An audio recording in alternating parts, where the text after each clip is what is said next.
Seja bem-vindo ao Uru Podcast.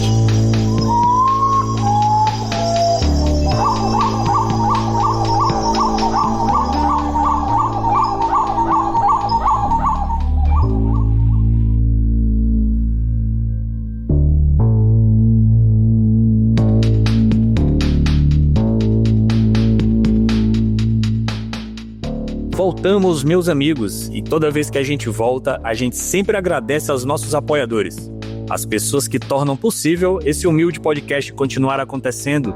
São as nossas corruíras, Eduardo Tardim, Fernanda Dias, José Carlos Mombac e Davidson Soares, os Gaviões Carijó, Maria Luísa Garcia, Atos José Souza, Renata Beco, Eduardo Tardim, Fred Cruz e Roberta Redondo de Freitas, os Tangarais, Thiago Almeida, Rodrigo Machado, Aran Cardoso e Estevão Moraes, os Jacus de Estalo, Leandro Rios, Lívia Queiroz, Flávia Aguiar, Marília Fanucchi, Fernanda Isabela, Mariana Albuquerque, Sabrina Araújo e Natália Allen Spack, e as nossas águias de raste, PS Fonseca e o Nelson Hervey Costa. Você, claro, pode tornar-se um apoiador do nosso projeto, bastando acessar apoia.se/projeturu e conhecer todas as opções disponíveis. Acesse revistauru.com e urupodcast.com e também nossas redes sociais @podcasturu no Instagram. É com muito prazer que eu falo para os senhores, para os amigos, que a gente não está mais presente no Twitter, no X, naquele lugar lá que virou um lugar amaldiçoado. Um abraço para todo mundo e vamos ao nosso episódio, meus amigos.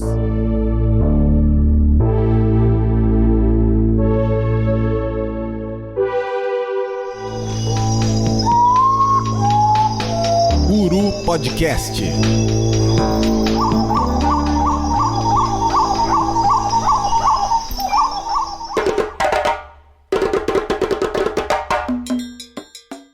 Hoje a gente vai falar de uma ave que me chocou muito, porque assim, eu não sei com vocês, mas comigo, quando eu comecei na atividade de observação de aves, de fotografia de aves, eu contei com muita gente boa, muito apoio aqui no Maranhão. E uma das pessoas que me ajudou no começo, que inclusive me ajuda até hoje, quando eu preciso de um guia, eu sempre tenho alguns contatos assim, imediatos, e ele é um desses, é um amigo de Caxias, o Thiago Rodrigues. E o Thiago uma vez me surpreendeu muito, assim, porque a gente já tinha passarinhado algumas vezes, ele já tinha me guiado no Nordeste, já tinha me guiado em muitos lugares legais. E a gente foi fazer um roteiro amazônico e ele chegou pra mim assim muito sério, que já me deixou espantado, e falou assim: Will, a gente já passarinhou em muito lugar e tu sabe que eu sou um cara profissional, mas aqui já fica um alerta, porque aqui onde a gente vai passarinhar pode acontecer uma coisa que tu pode achar estranho, mas eu já vou adiantar contigo. Tem um determinado bicho que, se ele aparecer, se eu escutar esse bicho, se eu olhar esse bicho, eu não vou ser teu guia nessa hora, porque esse bicho é lifer pra mim e é o bicho que eu mais tenho vontade de ver. E se a gente topar com o Morpheus, eu não respondo por mim, assim. Então, fique preparado. Então, pra mim, escutar esse cara que basicamente já guiou muito passarinheiro top, assim, só a galera de mais de 1000 espécies e tal, falar isso pra mim imediatamente me fez respeitar, gerou um impacto, né, dessa ave de rapina incrível. E eu não sabia nada dela, assim, confesso pra vocês, como eu sempre falo, que eu tô aqui gravando como leigo, sempre falando com os especialistas. Naquela época eu não sabia nada sobre o Iraçu, assim, não tinha nenhuma imagem mental desse bicho na minha cabeça. E aí eu fui atrás, né? A gente vai atrás logo na nossa bíblia ali, pega o SIC ali pra ver, e lá também não tinha nada, né? Praticamente. E posso dizer pra vocês que até hoje sei muito pouco, tenho muita curiosidade, tenho muita vontade de ver em campo. Alô, Luiz Moraes, estamos chegando por aí, meu amigo, pra ver esse bicho. E aí, assim, a gente vem desde sempre procurando informações pra gente conversar sobre esse bicho e trazer um pouquinho pra vocês, né? E aí, ano passado, a gente conseguiu, né, um resultado, nos últimos anos, um resultado muito bom, um êxito muito bom com o nosso episódio da Arpia. E desde aquele episódio a gente disse, não, a gente precisa gravar Morpheus guianenses, e a gente foi atrás de uma pessoa que, na nossa avaliação, é perfeita para ajudar a gente a montar um pouquinho do quebra-cabeças que é a biologia dessa ave especial. A gente recebe hoje aqui com tapete vermelho da Ornitologia Estendido, no nosso Uru Podcast o biólogo Felipe Biccioli Gomes. Hoje ele é professor adjunto na Faculdade de Ética na Universidade Federal do Pará, campus de Altamira. Ele é licenciado em Ciências Biológicas pela Universidade de Taubaté, mestre em Biologia Animal na área de Ecologia e Comportamento pela Universidade Estadual Paulista, tem doutorado pelo Instituto Nacional de Pesquisas da Amazônia, desenvolve e orienta pesquisas na área de História Natural, Ecologia, Zoologia e Educação em Ciências e Biologia. Atua principalmente nos seguintes temas: Ecologia de Populações e Comunidades, Zoologia, Comportamento e História Natural, Dieta, Reprodução, Predação e Comunicação, e tem interesse também no etnoconhecimento de povos tradicionais e em outras metodologias do ensino de Ciências e Biologia, com o uso do conhecimento científico associado à utilização de materiais do cotidiano e de locais para a educação. Eu aqui já saio um pouco do protocolo de falar do currículo para dizer, cara, que currículo legal, porque quando a gente vê o currículo que transita por tantas áreas, a gente sabe que o papo vai ser bom. Felipe, seja muito bem-vindo ao Uru Podcast, o microfone é seu. Fala, Will, fala pessoal. Muitíssimo obrigado, Will, pelo convite. Tô muito feliz mesmo, tô aqui falando com você e tô arrepiando. Só pegando esse gancho do que você falou, né, de transitar em tantas áreas. Esse texto do Lattes, né, ele é tão bonito. Aí a gente para pra pensar nas coisas que a gente tá fazendo, parece que a gente nunca tá fazendo o suficiente, mas ao mesmo tempo a gente tá fazendo coisa pra caramba, né, e chega a assustar um pouco. Mas é isso, essa é a bagunça da minha formação. A última cartada da minha formação no doutorado foi trabalhar com o Morphinus. E aí, como você comentou na abertura, lá no SIC tinha pouca coisa, né? Difícil quem não tem algum problema, né? Tive os meus problemas durante o doutorado, precisei mudar rapidamente de tema. E o Morphinus basicamente caiu no meu colo. E tinha essa questão de ter pouquíssimo material, né? O que tinha estava muito fragmentado. Então, ele caiu no meu colo e a gente conseguiu algumas coisinhas bem interessantes desse bicho tão enigmático como você falou, né? E é isso, vamos pra cima, vamos conversar. Eu sou suspeito para falar, eu acho que um bicho desse cair no colo de um aluno de doutorado é daqueles presentes que às vezes a gente acha que não vai receber e recebe. E pra gente poder ajudar o nosso querido ouvinte, a nossa primeira tarefa, Felipe, é fazer com que eles possam enxergar, né, essa ave absurda. Hoje a gente tem muita imagem já disponível, ainda bem, a gente tem aí redes sociais repletas. Hoje eu fui fazer uma postagenzinha só pra fazer um teaser pra galera lá, dizer o que a gente ia gravar. E aí tu joga lá o gênero lá no Instagram, nossa, aparece imagens e mais imagens de morfo escuro, morfo claro, juvenil, adulto e ninho. Mas há 20, 25 anos atrás eu tenho certeza que era bem complicado. E ainda assim, como para mim 10 anos atrás esse bicho era um nome que não gerava nenhuma imagem mental, acredito que vários observadores não tenham essa imagem imediata quando a gente fala de uiraçu ou Morphinus guianense. E aí eu vou pedir para você descrever pra gente poder fazer essa imagem mental dessa ave. Fala aí pra gente como é que é a cara desse bicho, como é que ele é. Cara, vamos fazer o seguinte, vamos começar estimulando o pessoal a pensar no primo rico do Morphinus, né? Vamos pensar primeiramente na arpia. Se a gente pegar uma arpia e um Morphinus e colocar os dois de costas, eles são muito parecidos. Se você vê ele de costas e à distância, né? Se ele estiver longe, você não conseguir ter muita ideia de tamanho, muita ideia de proporção, é difícil você identificar os dois. Então ele vai ser uma águia zona grande. Claro que a gente, quando a gente compara com a arpia, ele é pequeno, né? Qualquer coisa perto de arpia é pequena. Então assim, é uma águia bastante grande. Ela vai ter as costas, né? Todas as penas da asa preta e a parte do ventre vai ser claro. Ele é muito parecido com a arpia. O que vai mudar quando a gente está falando da arpia com o Morphinus é o colar. Aquela garganta preta da arpia que é bastante característica, o Morphinus não vai ter. Quando a gente pega uma fêmea já antiga, já mais velha, ela vai ter uma garganta ali. E Will, deixa eu deixar um negócio muito claro, tá? Eu tô falando o mais naturalmente possível, não vou ficar usando o termo ornitológico, morfológico, sistemático para dificultar as coisas, não. Vou falar pra pessoa que tá ouvindo a gente conseguir enxergar, tá? Então você vai pegar o Morphinus olhando de frente, ele não vai ter aquele colar preto que a arpia tem. Mas uma fêmea, um macho mais antigo, mais velho, ele vai ter uma região mais acinzentada e escura da cabeça, dá uma continuidade da cabeça. Olhando de costas, então, é tudo preto, como se fosse uma arpia. Quando você olha de frente, ela vai ter o ventre branco, com essa cabeça e essa garganta que fica bem acinzentado, bem mais escuro, e na região do ventre vai ter umas faixinhas mais castanhas, mais branquinhas. Para quem já teve contato com falcões florestais, os micrastor da vida, ele lembra muito um micrastor quando você consegue enxergar um pouco melhor. Ele é muito esguio, ele é muito, inclusive, silencioso. Isso é uma coisa muito legal. Durante as amostragens, o pessoal falava: eu vi um gavião muito grande, mas eu não sei se era o seu ou se era o meu, né? Eu já sendo dono do bicho. Eu não sei se é o gavião real falso, iraçu, ou se é a arpia. Aí a minha primeira pergunta era: fez barulho quando voa? Porque a arpia, como ela é maiorzona, ela geralmente faz um pouco mais de barulho. O Morphinus, ele é enorme, mas ele é muito silencioso. Ele tem hábitos de falcão florestal, então ele vai ter também em voo uma asa larga, uma cauda longa. Isso na parte mais comportamental, né? mais anatômica, assim, em voo. Outra coisa que diferencia legal o Morphinus da arpia é que a arpia, quando ela eriça aquele topete, na maioria das vezes, a gente vai ver duas penas bem grandes que fica parecendo um par de chifres. O Morphinus não, o Morphinus é unicórnio, ele só tem uma pena que vai se destacar naquela cara redondona de águia. E outra coisa também, quando a gente consegue observar com um pouco mais de detalhe, o bico do Morphinus é menor e ele tem uma região mais enegrecida ao redor do olho.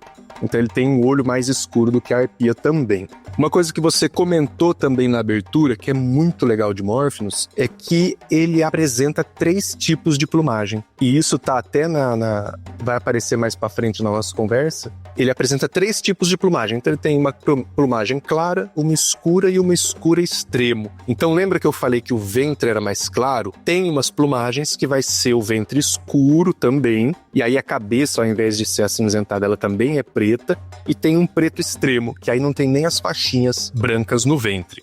De uma forma geral, Will, esse é o Morphinus. É um bicho fantástico, que antigamente era uma águia fantasma, né? Mas hoje, como você falou, tem bastante coisa, tem bastante foto por aí pra gente enxergar. Não, isso que tu falaste no final, assim, eu sempre, qualquer conversa sobre esse bicho hoje, eu não consigo fugir, fica até chato, assim. Porque eu comecei a observar aves em 2011, 2012.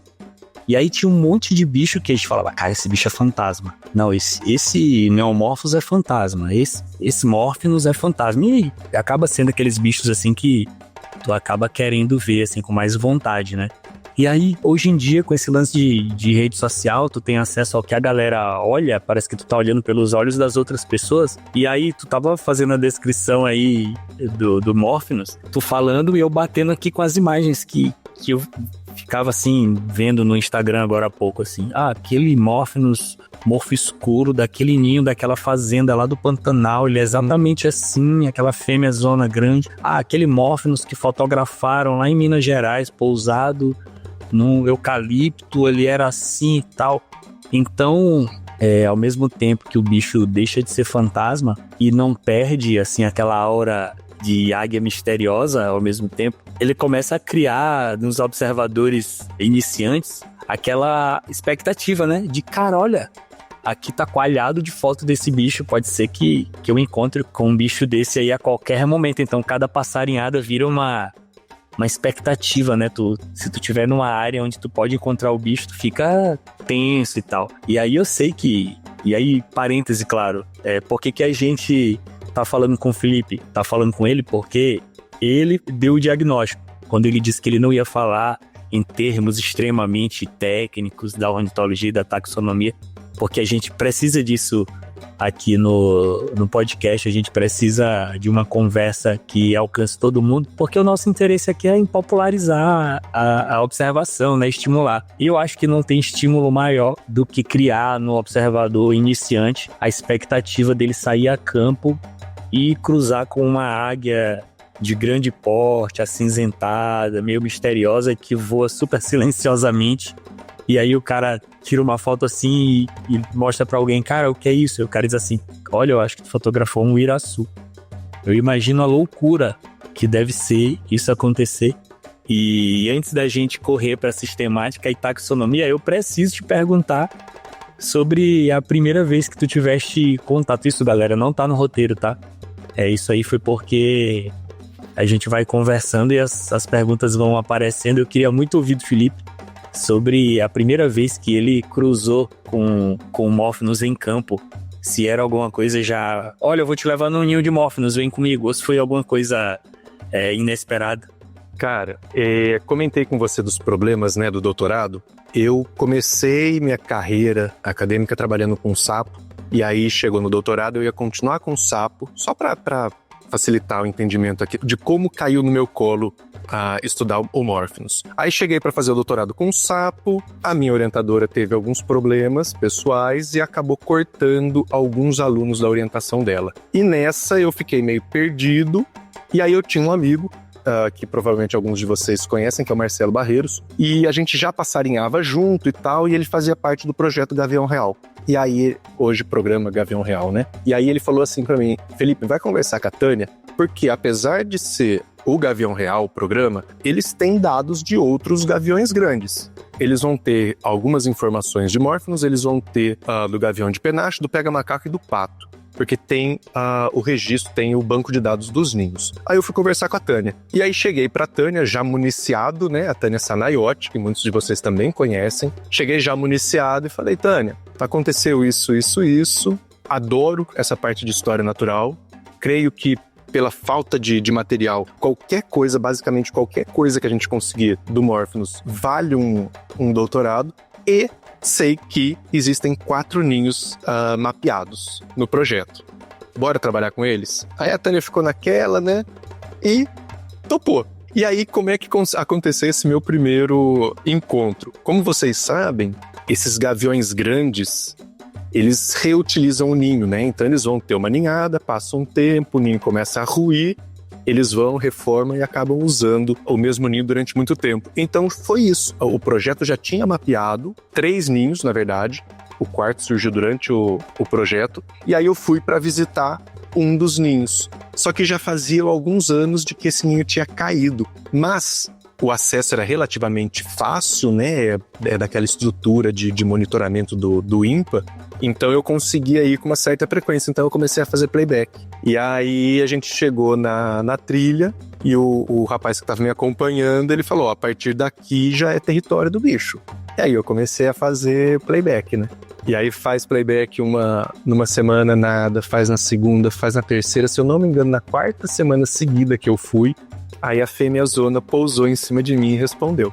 Aí arrepia até os pelos da orelha, né? Se é que você me entende. E, cara, é isso. E aí, a partir desse momento, a gente vai criando aquela imagem de busca, né? Vai começando a entender. Fui conhecendo, fui indo atrás dos outros ninhos e tendo essas sensações de êxtase de quando encontro o bicho, né? A última vez que eu encontrei foi aqui já no Pará e foi um filhote. Eu escutei um piado, botei playback... Isso era numa ilha. Botei playback e ele atravessou o rio e parou em cima de mim. Eu tava com uma amiga, a hora que eu vi o bicho, eu falei... Eu ia falar palavrão, eu ia falar... Caraca, é um Morphinus. Você sabe que não foi caraca, né? Eu falei, caraca, é um Morphinus. Infelizmente, a minha excitação foi tanta que o bicho foi embora e ela não conseguiu ver. Ela viu o bicho voando. Então, assim... Por mais que eu tenha visto o bicho durante 3 anos seguidos, por mais que eu tenha visto 3 casais, que eu ficava constantemente com eles, que eu consegui, inclusive, identificar os casais, as diferenças e tal, cara, não tem como você não arrepiar quando você encontra um bicho desse de novo. E aí você tinha falado agora há pouco da esperança, né? Da gente sempre ver o bicho, vai fazer aquela passarinhada e corre o risco do bicho estar lá. Cara, ele é muito quieto, então muito provavelmente ele tá lá, só que a gente não vai ver. Então isso cara, é bom demais. Eu vou evitar palavrão, eu juro.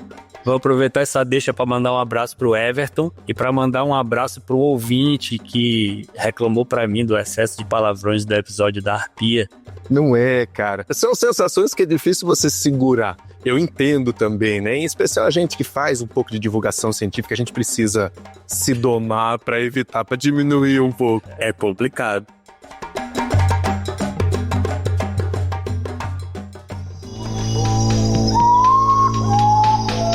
Uru Podcast.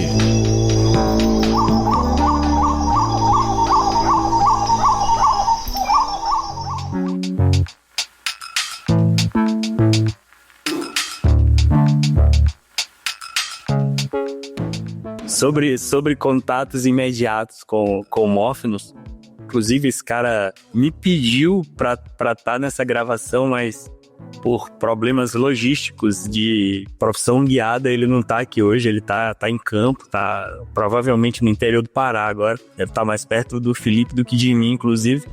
O Luiz queria muito estar aqui, Luiz Moraes, nosso amigo, tá começando agora a jornada do doutorado lá, provavelmente com Neomorphos e companhia, mas durante algum tempo a gente trocou mensagens em grupo de WhatsApp aí, e aí eu lembro bem a primeira vez que o Luiz conseguiu uma foto de um Morpheus assim, cara, o que será isso e tal, e não sei o que, e aí, nossa, Morpheus, e depois, como tu falaste, né, a pessoa vai criando aquela imagem de busca e as coisas vão aparecendo, e o último grande encontro que fez a gente se divertir é o vício que o Morpheus tem por câmera trap. E aí, cara, começou a me mandar tanto vídeo desse Morpheus tomando banho, que a gente fica, cara, que privilégio poder olhar esse bicho de qualquer jeito, assim. Então, é realmente um bicho que em 2025 eu tenho vontade de conseguir ver em campo, ter essa experiência e arrepiar o pelo da orelha quando olhar pela primeira vez, porque deve ser incrível ver esse bicho em campo, assim. É um negócio que a gente acha, é tipo fazer um gol em clássica, o cara acha que ensaia uma comemoração e na hora que acontece ele não consegue, ele fica meio pirado, assim. É algo parecido. O Luiz, ele começou a postar, ele postou as fotos, eu falei, caraca, ele tá encontrando o bicho. Aí daqui a pouco ele começou a postar as fotos e os videozinhos do bicho tomando banho. Eu falei, Luiz, esse bicho tá com um ninho, fica de olho. Aí ele postou outra foto, eu falei, isso aí é fêmea, né? Ele falou, aí ele parou de me responder, o maldito. Já fica o puxão de orelha, ele vai me ouvir. Aí eu falei, isso aí é a fêmea, né? Ele falou, parou aí. Aí eu falei assim, você encontrou o ninho, né? Ele, sim. Eu falei, filho da mãe. Mas daí eu falei, deixa, outra hora eu vou conversar com ele. Eu acho até que tem uma semana ou duas, eu acho que eles postaram, ele postou, foi num grupo, não lembro se foi no Instagram, talvez tenha sido num grupo, alguma coisa de filhote ou de jovem e tal, deve ser desse ninho aí, eu tenho quase certeza que é. E ele tá relativamente aqui perto mesmo, como você falou. Relativamente. Aqui onde eu estou, em Altamira, teve um ninho que foi encontrado. Mas ele foi encontrado durante os trabalhos de levantamento de fauna da represa, né? E é num lugar muito difícil, então eu não consegui chegar até lá e aí me falaram que o ninho caiu. Mas, como eu acabei de falar, eles continuam reutilizando, né? Então eu tô esperando o momento e a reforma. Estrutura. Exatamente. E a estrutura, porque infelizmente aqui a região de Altamira, ela tá próxima do Arco do Desmatamento, né? E aqui é muito detonado. Aqui é difícil uma parte de floresta boa, porque tá tudo derrubado para madeira, para boi, e agora a soja tá chegando aqui também. Pra terminar de... Exatamente essa palavra aí. Vamos avançar para falar um pouquinho dessa parte mais... Eu vou falar mais técnica, eu gosto muito de pensar em sistemática e taxonomia, mas do ponto de vista histórico, porque sempre são histórias interessantes de descobertas, de descrições e tal, e a gente sempre aprende um pouquinho. Agora que a gente já tem aí a fotografia, a gente tá aqui tentando montar a documentação do Iraçu, e aí eu vou pedir para Felipe falar pra gente um pouquinho da história desse agrupamento taxonômico, né, dessa águia, e claro, da sistemática, se possível falando um pouquinho pra gente da descoberta científica, né, porque tem sempre essa parte romântica, né, da primeira descrição e tal, como é que foi. Eu sempre fico muito encucado quando eu conheço alguma ave que só tem o gênero dela, assim. Eu fico, caramba, como é que esse bicho é tão único que só tem ele nesse gênero? E o Iraçu é uma dessas, né? Ele é monotípico, é um Morpheus, ele não tem outras aves nesse gênero, então deve ter particularidades interessantes nessa história. Cara, como você falou, ele é monotípico, né? Ele só tem ele dentro do gênero, não tem subespécie. E ela é uma ave que foi descrita há muito tempo, ela é de 1800, né? E ela foi descrita pelo Daudin ou Dodin, não sei como se pronunciaria esse francês, né? O Morphinus em si, diga-se de passagem, gente, eu tô usando uma colinha aqui, tá? O Morphinus, ele vai ter relação, né? A palavra vai ter relação com uma espécie de águia ou de abutre, né? Que acaba sendo um gênero bem amplo, né? Digamos assim, uma taxonomia, uma cara bem ampla. Então, uma espécie de abutre, uma espécie de águia. E guianensis, que é a espécie, de onde foi? É da Guiana. Então, basicamente é isso. Uma coisa interessante de já fazer essa amarração, Will, inclusive dando uma bagunçada na organização, é que a espécie o indivíduo que foi descrito foi aquele com a plumagem branca, com a plumagem clara, com o morfo claro. Passou um belo de um tempo, o morfo escuro foi descrito como uma espécie extra, como uma segunda espécie, mas com o avançar dos estudos, perceberam de que se tratava de uma outra fase, uma outra plumagem do próprio Morphinus, tá? Ao longo dessa história dele, a gente está falando aqui que ele é Morphinus, né? Mas ele passou com nome como Falco, que depois foi mudado também, e depois foi mudado e voltou para ser Morphinus goianensis. Então ele começou como Morphinus, mudou para Falco. Existem alguns estudos hoje que já sugeriram de que a manutenção de dois gêneros distintos, né, para Arpia e para Morphinus, seria injustificada, porque eles são muito próximos, geneticamente falando, mas comportamentalmente são bem diferentes. Então é isso, ele começou como Morphinus, passou para Falco, hoje ele está como Morphinus, e estudos mais recentes eles já sugerem que a manutenção de dois seria desnecessária. Interessante seria trazer para um único gênero. Eu sempre me perguntei, né, depois da gravação com o Everton, quando ele falou sobre os arpíneos, né, essa subfamília e tal, e ele, cara, meio que tu tem ali a Arpiazona, tu tem o Morphinus e tu tem o Arpiopsis. E aí tu fica naquela, o Arpiopsis é mais diferente, mas eu fui ver imagens, né, desse gênero, tu vê o bicho pousado, cara, tu fica, cara, ele realmente é primo e irmão, porque o shape do bicho, assim, o jeitão, é muito de Morphinus e Arpia. Aí eu fui dar uma atualizada, assim, recentemente, acho que tem tem nem um mês isso, assim, no celular mesmo, fui ver Wikipedia, aí apareceu um trabalho lá de 2024, um cladograma só de filogenética molecular. E aí, além de Arpiopsis e Morphinus, eles colocaram aquele Machyrhamphus alguma coisa, que é um gavião morcegueiro aí. E, cara, esse bicho, o shape dele não tem nada a ver, é um bicho da Ásia ali, Nova Guiné, África. E o bicho só come morcego e ele é menor, assim. E, caramba, esses dados moleculares, eles têm uma tendência a bagunçar tudo. E aí, isso que chamou minha atenção para comentar, porque fala assim, ó, tem estudos aí que sugerem a gente agrupar Morphinus com Arpia no mesmo gênero. Mas o comportamento dos bichos é bem diferente. E fica bem claro isso na tua descrição inicial, quando tu fala assim, ó, o Morphinus ele tem um hábito muito parecido com o falcão florestal, em grande porte. Então, tudo vai cair e aí o ouvinte mais antigo vai sorrir, porque eu prometo esse episódio e nunca cumpro. É um episódio que a gente ficou de gravar sobre definições de espécie biológica. Então é um episódio lenda, porque é uma treta tão desgraçada, uma treta tão gigantesca, essa história de especiação e separação de gênero, separação de espécie, que vocês imaginam a dificuldade pra gente colocar isso em 1 hora num episódio que fique palatável pra quem não é da área. Mas é uma discussão bacana, assim, se o Iraçu e a Arpia vão permanecer em gêneros separados por muito tempo, né? Porque sempre tem essa briga entre quem quer juntar e quem gosta de separar. Só aproveitando ainda sobre isso, Will, antigamente a Arpiine, né? Lembrando que a Arpiine vai ser essa subfamília deles, eles são a Ciptriformes e aí eles são Arpiine. Dentro da região neotropical a gente vai ter a arpia e o Morphinus. E aí fora a gente vai ter o Arpiopsis e hoje o Macheiranthus. Antigamente era a águia filipina.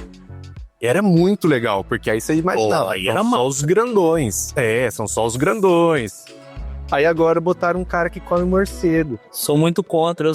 O último episódio que a gente publicou foi da trilogia dos dançarinos, e a gente gravou sobre o soldadinho, né? Onde a gente teve a oportunidade de discutir esse absurdo que é eliminarem o gênero Antilófia e agruparem tudo em Quiroxífia. Eu sou muito contra, pô. Eles vão ficar bravos com o que a gente tá falando, mas eles estão vindo bagunçar a nossa cabeça. Poxa, era tão legal, cara. Faz todo sentido. Mas é isso, né? Eles vão pra questão molecular. E isso não é uma crítica. É assim, quanto mais a ciência avança, quanto mais os métodos avançam, as análises vão mudando.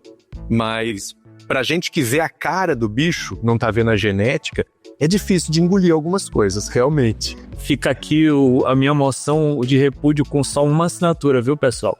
Aí, daqui a pouco a gente vai ser persona não grata nos eventos aí. O que eu ia falar pra você, só pra retomar também a parte do comportamento, que o Everton ele chegou a falar, né, que a arpia ela evoluiu justamente por causa da dieta, né? Que ela tá super especializada em pegar bichos grandes. Um pouquinho acima de 50% é bicho preguiça. Depois ela ainda pega bichos muito grandes, macacos, etc. E aí se a gente for pensar nessa proximidade da arpia com o Morphinus, a gente entende de que o que permite com que bichos tão próximos estejam no mesmo ambiente sem tanto problema é justamente essas adaptações. A arpia ela acabou desenvolvendo, evoluindo para caçar acima da copa, ou ficar quietona e ver um bicho preguiça ali. Já o Morphinus, cara, a dieta dele é muito mais generalista do que da arpia. E ele é muito mais silencioso. Então ele é muito oportunista. O Sick já falava disso. E aí o nosso artigo de dieta, a gente também conseguiu uns dados bem legais disso. O Morphinus, ele observa árvores que estão frutificando e ele vai em cima de quem tá lá comendo. E quando eu falo quem tá lá comendo, é jacu, é tucano, é arara, é um roedor, é um marsupial, é uma cobra grande, é um lagarto grande. O Morphinus, ele descobre onde tem ninho e ele pega todos os filhotes. Ele descobre onde tem um refúgio diurno de alguma espécie de primata, ou de marsupial, ou de roedor noturno, e que tem um refúgio diurno. Ele descobre, ele fica usando aquele lugar de despensa. Então ele busca, ele não vai ter, os nossos dados aqui, eles mostraram isso. O Morphinus, ele não tem a anatomia do Geranospisa. O Geranospisa, ele vai ter os tarsos adaptados para cutucar em buraco, né? O Morphinus não tem isso, ou pelo menos até então ninguém descreveu. Mas ele tem o hábito de ir em fenda, em oco de pau. Ele pega as coisas presas que estão escondidas durante o dia. Então o que permitiu isso é justamente essa diferença de nicho alimentar. Quando a gente vai para a parte reprodutiva, a mesma coisa. As árvores são diferentes, as alturas de árvores são diferentes, mas é muito legal quando a gente vê essa história evolutiva dos dois, que apesar de serem muito parecidos anatomicamente, né, molecularmente, quando a gente vê a parte comportamental, o negócio mudou bastante. Pô, isso na cabeça, assim, na minha cabeça de leigo, durante muito tempo foi um enigma absurdo, porque eu ficava naquela, assim, sem ter noção. Pô, porque eu lia lá, né? Arpia, tal, 9 quilos, tal. Aí eu via lá, ler o Morphinus, metade ou menos. Menos? Né? E aí eu ficava assim, pô, mas a arpia, ela tem 9 quilos, mas durante algum tempo ela vai ter menos. E como é que vai rolar essa competição? Como é que a presença da arpia num lugar não vai eliminar a possibilidade de ter o Iraçu ali? E aí, na época da faculdade, como eu te falei, eu trabalhei um tempo com lontra, mas o laboratório era de carnívoros. E aí a gente lia muito artigo de competição de felinos, e aí a gente ia para diâmetro de canino, para sobreposição de nicho, e aí ia ver incisão de crista óssea para tamanho de músculo, para ver mordida e tal. E aí eu ficava, cara, o que será que tem com essas aves que faz com que uma não elimine a outra, com que não tenha um efeito Pardalis aí entre a arpia, Morphinus e qualquer outro bicho grande? E aí a gente vai conversando com vocês que já aprofundaram assim na ecologia do bicho, E a gente sempre descobre que, cara, a natureza é incrível, porque dá um jeito, né? Assim, ó, esse bicho aqui, ele vem pra cá, esse aqui vai pra ali, e os bichos estão lá, coexistindo. E talvez facilite o fato de voar, né, e tal. Sim, e uma coisa... separar melhor. Sim, e uma coisa legal de fazer essa amarração aí da convivência, tem um artigo, inclusive, que mostrou um Morphinus, eu não lembro exatamente se é um Morphinus adulto alimentando um filhote de arpia ou uma arpia adulta alimentando um filhote de Morphinus. Panamá, né? Panamá, justamente. Tem na cola aqui, tá mais embaixo. Pô, aí você deixou muito explícito de que a gente tem uma cola que tá segura. A galera sabe, a galera já matou isso aí. Mas é muito legal que, apesar de ter essas diferenças e aí a gente ainda ficar com esse questionamento, como é que um não mata o outro, não elimina o outro, tem essa questão de quando vem os hormônios de maternidade, né? Por mais que em algum momento eles estejam competindo, eles são próximos e eles comem, até certo ponto, coisas parecidas. Então, ocorreu até esse registro de um alimentando o outro. E, cara, vamos fazer o levantamento aqui, vamos fazer o destaque de que isso não é exclusivo desses dois, né? Porque são dois bichos fantásticos, modéstia à parte, que foi observado esse comportamento, mas é relativamente comum observar essa interação entre espécies diferentes de alimentação, né, de filhotes. A gente fica assim, esse lance de interação, cara, porque a gente faz gravação de episódio falando das espécies, um episódio por espécie em geral e tal, mas os bichos não estão lá isolados, né? E aí, se a gente for analisar aí atrás para fazer episódio sobre interação, a gente fica louco, assim, porque ao mesmo tempo que tem essa interação aí que não é agonística lá, teve essa do Panamá, acredito que deva ter registro de interação agonística, como tem entre grandes corujas e grandes rapinantes e tal. Deve ter alguma coisa, mas a gente ficaria pirado aqui falando disso, porque é uma parada assim que explode, né, a cabeça da gente quando a gente imagina a possibilidade de uma arpia alimentar um filhote de uiraçu numa situação natural. É muito doido isso aí. Fazendo essa amarração aí que você falou da coruja, uma das partes do doutorado a gente avaliou a dieta, né? A gente encontrou uma coruja grande predada dentro do ninho do Morph. A gente não conseguiu falar se era uma murucututu ou uma coruja de crista, né? A Lophostrix. Mas era uma das grandes. O bicho não perdoa, não. Eu vou ser sincero com você que eu nunca achei isso escrito. Talvez o Everton até tenha. Mas o termo de superpredador, né? De predadores que predam predadores. E o Morphinus entra nisso, né? Ele pega filhote de gavião, ele pega coruja, ele pega outros predadores, né? Só consigo pensar em jacurututu, o iraçu e a arpia, que talvez tenha registro de predação de outros grandes predadores, assim, falando de rapinante, falando de ave, né? Cara, tem outras já e tal. Se eu não me engano, tem de águia pescadora com o jacurutu e o jacurutu com a águia pescadora. Elas invertem. Uma come a outra no... De dia uma pega e de noite inverte. Exatamente. Muito incrível isso. A rapina é um negócio absurdo, tá louco? Com certeza. E aí, e fica mais absurdo ainda porque é difícil estudar elas, né? Exato. Se você for comparar a quantidade de produções científicas que tem de aves de rapina como um todo, e for comparar com passeriforme, com outros grupos, é muito menor, porque é difícil, são predadores, são difíceis de ver. E a realidade completamente diferente, né? Exatamente. E aí a gente até discute essa questão do Morphinus da arpia, né? Eles são raros ou eles são difíceis de detectar no ambiente? Isso é uma discussão interessante.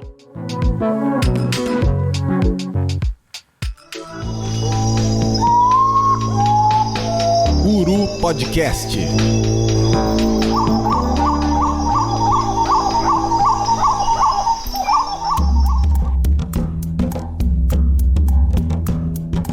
E aí é praticamente onde a gente avança aqui, né, no roteiro, que está falando... isso é um negócio que me deixa louco, assim, cara, quando a gente vai falar de distribuição e habitat, porque durante muito tempo eu achei que o Morphinus e a arpia ocupassem o mesmo espaço, as mesmas matas, em todo lugar, porém que os dois eram extremamente associados e restritos a áreas de matas virgens, locais completamente assim, paradisíaco e tal, que eu achava que esses bichos não ocorriam em Borda, né? E aí, com o tempo, a gente vai lendo, vai conhecendo um pouco mais, e o Everton terminou de cravar uma estaca assim, no peito dessa minha teoria assim, ingênua. E aí, vendo o registro de Morphinus começando a se espalhar pelo Brasil e tal, eu te pergunto, porque eu tenho que perguntar, né, sobre onde essa ave pode ser encontrada, se tem alguma diferença muito grande entre a distribuição dela hoje e a história, mas principalmente o que acontece para esse bicho ser registrado assim em áreas fragmentadas, em áreas onde eu pelo menos acho que alguns registros são registros completamente não usuais. Apesar de existir a máxima de todo passarinheiro que os bichos voam, né?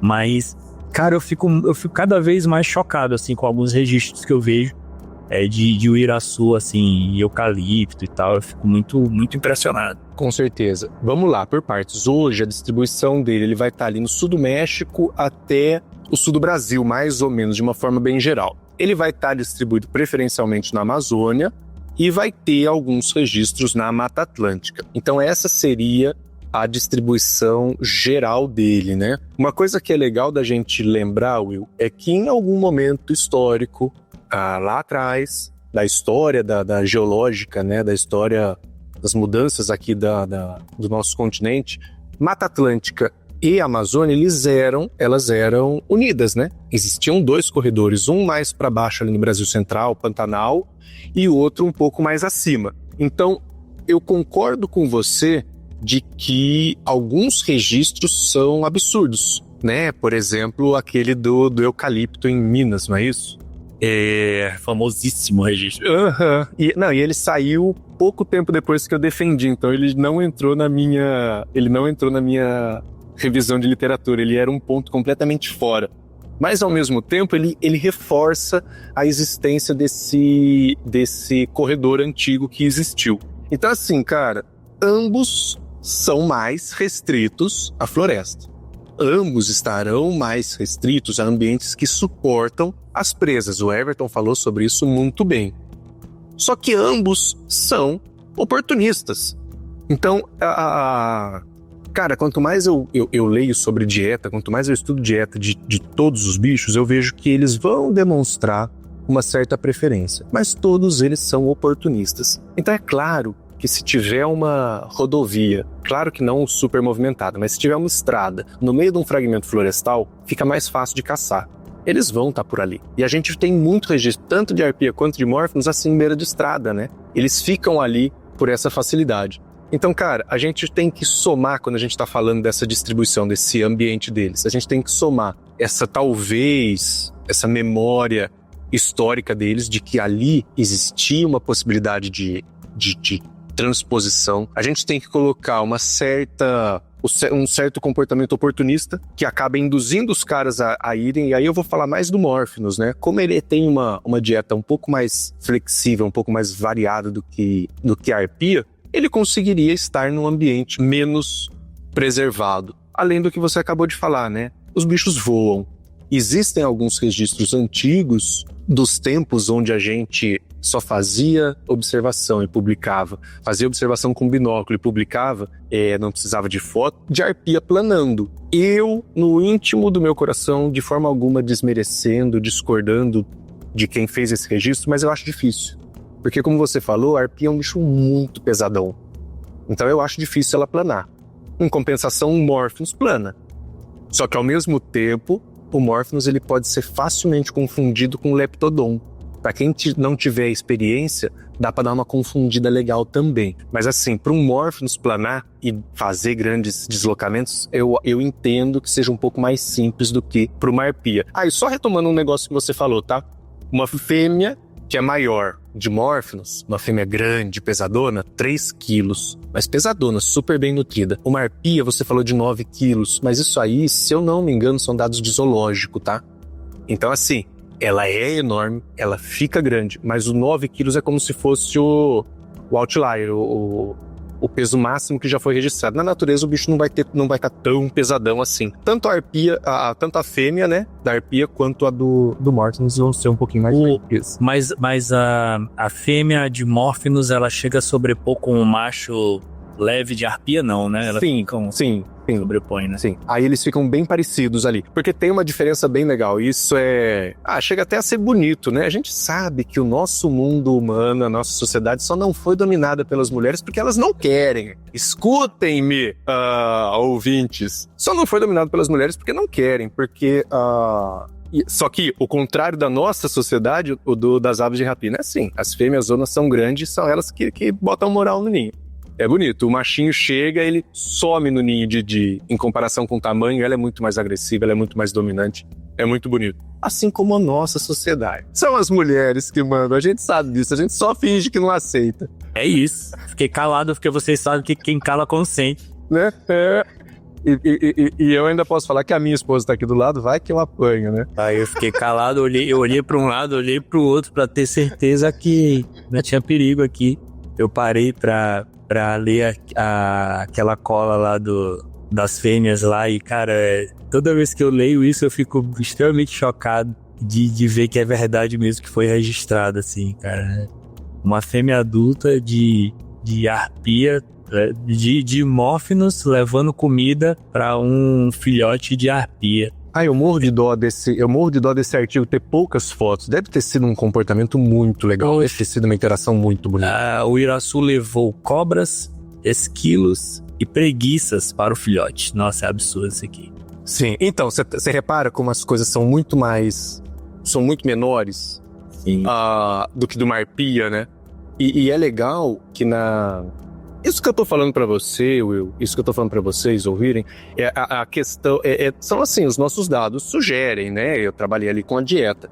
E aí a gente vê que na questão da dieta, os machos e fêmeas, eles vão ter uma diferença de estratégia de caça. As fêmeas, quando elas ficam muito mais tempo no ninho, elas têm uma caça mais de espreita, mais de senta-espera. Então elas pegam bichos que são mais lentos. As fêmeas pegaram muito mais cobras do que macho. Já os machos, como eles têm um voo, ele não é dependente, ele não é restrito à área do ninho, ele vai embora. Então ele explora muito mais. Então os machos acabaram trazendo mais presas que estavam em refúgio, que estavam em fruteira e etc.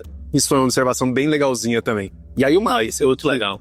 Sim, e é muito bonitinho, porque a gente no ninho, a gente consegue acompanhar tudo certinho, né? Eu chegava cedinho no ninho, ia pra meu barraquinho escondido e ficava o dia inteiro observando os bichos. Então lá de longe você escuta o macho avisando. Aí ele começa a assoviar, aí a fêmea assovia, ele assovia, ela assovia e vai chegando, daqui a pouco ele pousa dentro do ninho, ela já protege o filhote, eles ficam ali conversando, ele solta, sobe um pouquinho, só faz 1 hora e puxa o carro. Uma coisa muito legal que a gente viu também é que ele aproveita, vou fazer uma observação para maiores de 18, ele aproveita essas entregas de presa para reforçar o laço do casal.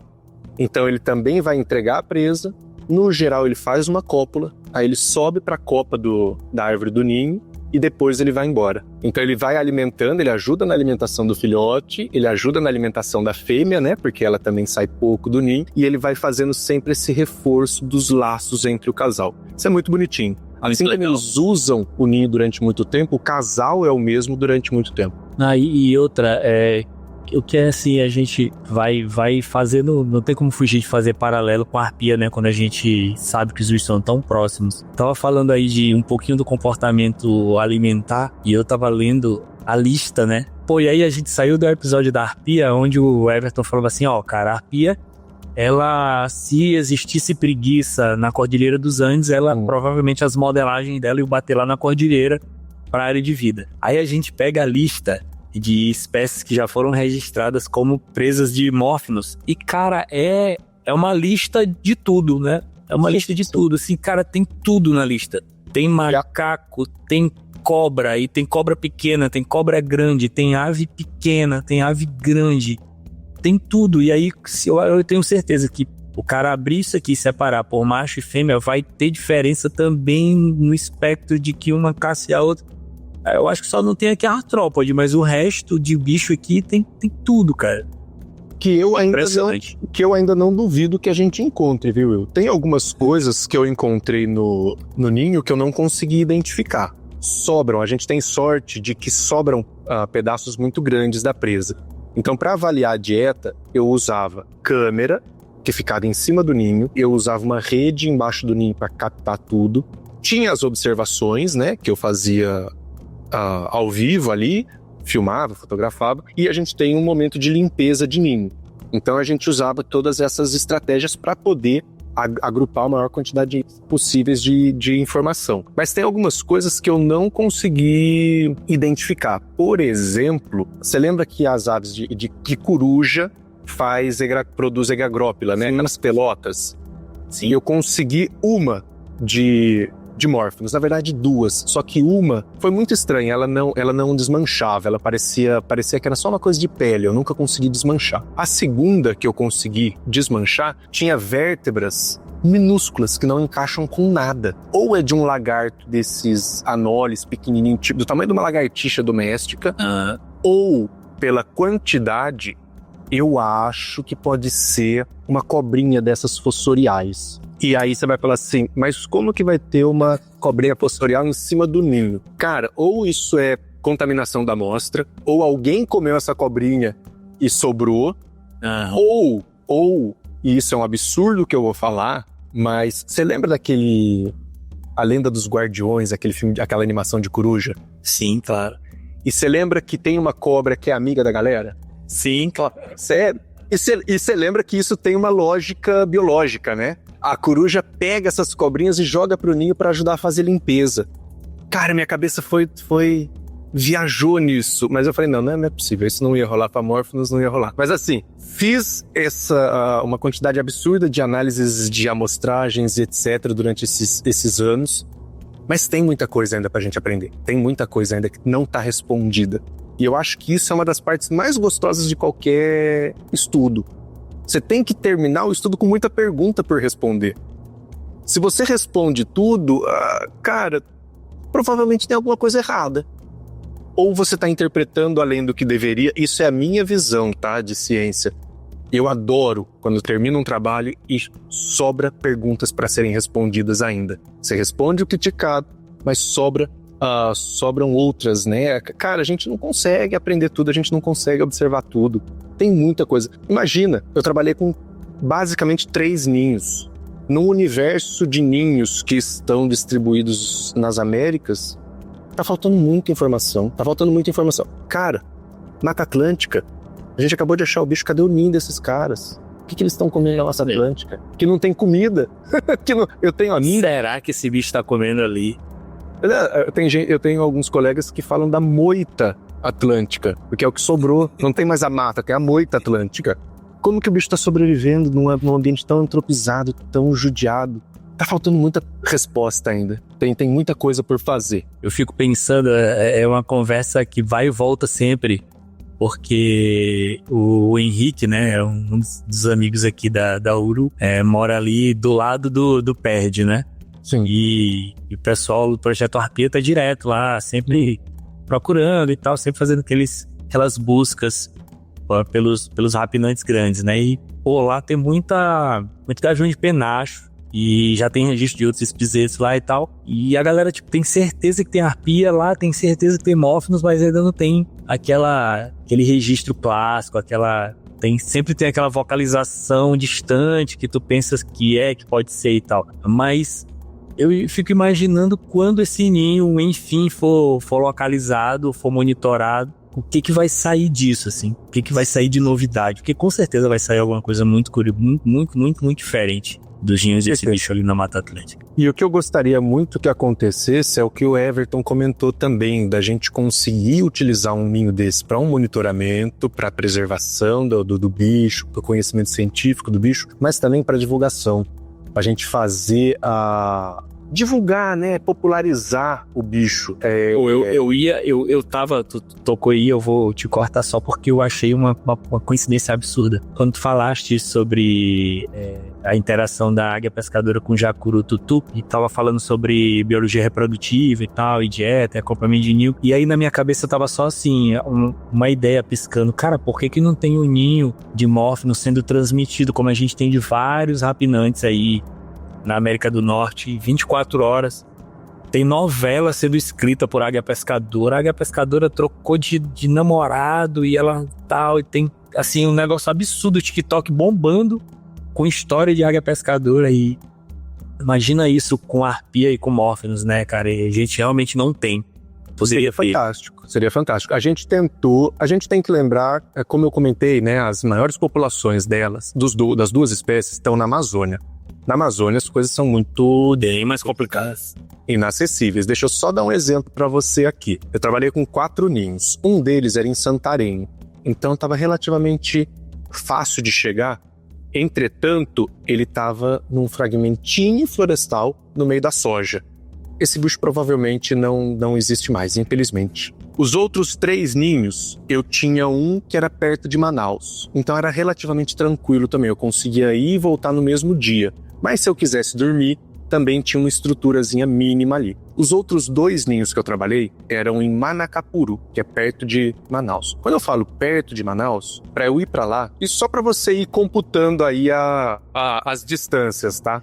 Manaus-Manacapuru dava 80 quilômetros, eu fazia. Pô, eu vou fazer uma observação aqui, porque pro amigo ouvinte, é porque eu tô no Maranhão, cara, assim, o Maranhão é gigante, o Felipe tá no Pará, trabalhou durante muito tempo no Amazonas, então assim, quando eu falo assim, ô Luiz, daqui a pouco eu tô por aí e tal, eu saí daqui de São Luís pra ir em Açailândia, são 600 quilômetros, pra mim é perto. Sim.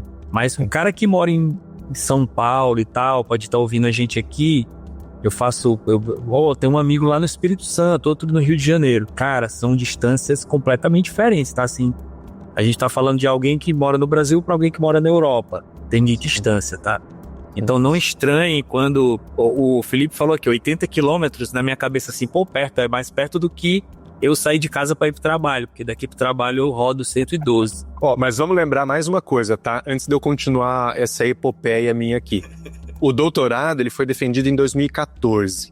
Então eu comecei a trabalhar com os bichos em 2011, mais ou menos. Não tinha Starlink, tá, gente? Então já começa por aí. Olha só, de Manaus para Manacapuru, eu pegava um táxi de lotação e é mais ou menos 80 quilômetros. Aí eu chegava em Manacapuru, eu subia num barco, que era mais ou menos 30 quilômetros da sede até a boca do lago. Eu chegava nessa boca do lago, que é a gente chama aqui de Paraná, que é um riozinho pequeno. Eu chegava nessa boca do lago, do rio, para entrar pro lago, que é a comunidade onde eu ficava, dava 15 quilômetros. O barco é aqueles barcões grandes que vocês visualizam na televisão, de madeira, cheio de rede, o pessoal viajando dias naquele barco. Essa é a primeira rodada. A segunda rodada que eu ia da beira do lago até dentro da comunidade, 15 quilômetros, eu ia numa rabeta. Rabeta a gente chama aqui aqueles barquinhos que você dentro dele sobra 3 dedos para começar a entrar água dentro da embarcação. Barquinho aí de 3, 4 metros, motorzinho de 5 HP, 5,5, e chama rabeta porque ele tem a hélice fica longe do motor por causa da água ser rasa. Então tem que ficar longe porque um motor de popa não daria conta. Aí eu chegava na comunidade do Cururu. Tinham 2 ninhos nessa localidade. Chegava na comunidade geralmente já no fim do dia, então eu dormia na comunidade. No outro dia eu botava tudo nas costas, quando a gente estava na seca, aí eu andava 6 quilômetros dentro da mata para chegar no acampamentozinho. Ou o outro ninho, 19 quilômetros, tá? Isso tudo eu tenho anotado, eu também tô colando aqui para não esquecer. E detalhe, gente, não tem nada lá dentro. A barraca que eu ficava, ela era uma palafita, com uns 2,5 metros de altura, e aí era uma casinha de 4x4, 5x5 de parede de madeira e o teto era de lona. No primeiro dia que eu precisei ficar sozinho lá, e eu fiquei muito tempo sozinho, eu perguntei, gente, tem onça? Aí eles falaram, não, aqui faz tempo que não tem onça, o pessoal mata muito, etc. Nessa mesma noite eu escutei duas esturrando uma pra outra, brigando uma com a outra. Aí eu fechei a minha portinha de madeira e coloquei um arame, como se isso fosse me proteger de qualquer coisa. E aí eu ficava nesse barraquinho que a gente chamava de tapiri, e aí eu fazia esse vai e volta diário da casa pro ninho. Dava aí uns 40 minutos, 50 minutos andando na mata, sozinho. Sem eletricidade, sem comunicação. Eu ficava uma semana, 10 dias, na base de arroz, sardinha em lata, cebola, calabresa, farinha. Na época da seca não tinha água, então o projeto, como todo grande projeto, como todo projeto de muito tempo, ele varia entre ter dinheiro e não ter dinheiro. Eu cheguei no momento sem dinheiro. Então eu tava... ótimo, facilitou demais a minha vida. Eu ganhava uma bolsa sem vergonha que tinha que me sustentar e ajudar a fazer os campos. E eu não tinha dinheiro para ter acompanhamento, para ter algum acompanhante nos campos. Então eu pagava uma pessoa da comunidade para ir dias sim, 2 dias não. Ele só ia levar água para mim, ver se eu estava vivo e ia embora. Então eu ficava esse período sozinho na mata. A gente começa a pirar, a gente começa a se perguntar qual é o som da minha voz? Será que eu consigo andar descalço no meio da mata? A gente começa a dar uma pirada, mas é uma pirada do bem. É muito legal essa solidão. Então assim, tentei te explicar por que a gente não consegue fazer uma transmissão. Exatamente. Por que não tem um canal hoje com a transmissão? Foi respondido, eu acho. Todo mundo entendeu. É difícil. A gente o projeto tentou fazer num ninho de espisetos ornatos que tinha perto de Manaus, mas é tudo muito longe, a internet era muito, muito ruim. Aí você consegue internet, mas não tem eletricidade. E tudo é muito caro, né, gente? Infelizmente, tudo que chega aqui pra gente de equipamento é muito caro. Então, infelizmente, enquanto não vier muito dinheiro pra isso, a gente vai continuar sem uma transmissão ao vivo, como tem da água. Eu imagino, mesmo hoje em dia que a gente possivelmente tem tecnologias portáteis para resolver a questão da energia com placa solar e de internet com Starlink, a gente ainda tem mais um sinão no Brasil, que é deixar o equipamento lá e o equipamento ser roubado em pouco tempo. Cara, esse tapiri que eu ficava, a gente deixava o mínimo possível porque o pessoal roubava. O pessoal abria para roubar panela. Sabe aquelas panelas que a gente vai dar fim em casa? Amassada, furada, etc. Era essas que a gente levava, porque o pessoal roubava. Eu levava as coisas durante a cheia, que a gente chegava mais próximo por água, né, sem fazer muita força. Eu levava as coisas enlatadas, porque ela durava, né? Eu chegava lá, não tinha nada. Aí, infelizmente. É difícil. Fazer pesquisa no Brasil é difícil.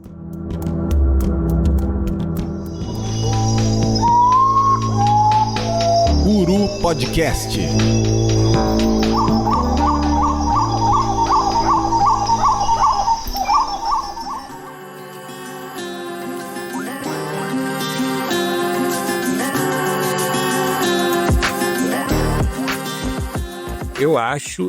Eu tô vendo aqui nosso roteiro, a gente cobriu bastante do que a gente tem sobre a dieta, a gente cobriu bastante sobre a reprodução. Eu só preciso, claro, te perguntar, porque eu realmente, no que eu li a respeito, Felipe, tem muita diferença em termos de requisito de árvore para nidificação entre o iraçu e a arpia, porque eu achei até algumas espécies, eu vi muito assim, olha, fazem ninho em Lecididácea. A arpia também faz muito ninho em Lecididácea. As alturas são na faixa de acima de 15 metros, mais ou menos ali por 30 e tantos metros. Eu achei bem parecido, assim. Tem alguma coisa de diferença em relação à nidificação, à estrutura, à demanda para nidificação, ou é bem aquilo ali mesmo que a gente vê para arpia? Cara, assim como a questão do nicho de forrageio, né, que eu falei pra você que a arpia ela vai estar um pouco mais na área de dossel e o Morphinus na parte do subbosque, a parte de nidificação é a mesma coisa. No geral, os ninhos de arpia são mais altos em árvores muito maiores. Vamos lembrar de que um ninho de arpia, pra quem nunca me viu, eu tenho 1,90 m e tenho quase 100 kg. Um ninho de arpia eu consigo ficar sentado lá dentro. Agora do Morphinus, se eu botar o pé, eu derrubo ele. Ele é menor. Então o ninho as árvores que a arpia usa para fazer ninho são muito maiores e, no geral, são emergentes. O Morphinus não. Ele vai pegar a árvore que está chegando ali no dossel. Então vai variar de 15, 20, 23 metros de altura. E aí a variedade, cara, eu também vou fazer uma colinha aqui. A gente tem Lecitidaces também várias. Tem copaíba, tem castanheira.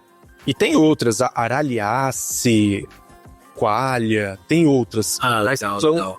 São árvores menores. E outra coisa também que o Morphinus, ele tem, isso é um humano falando, julgando a evolução de uma ave, né? Mas ele tem péssimo hábito de fazer ninho em forquilha dupla. Em alguns casos ele faz na tripla.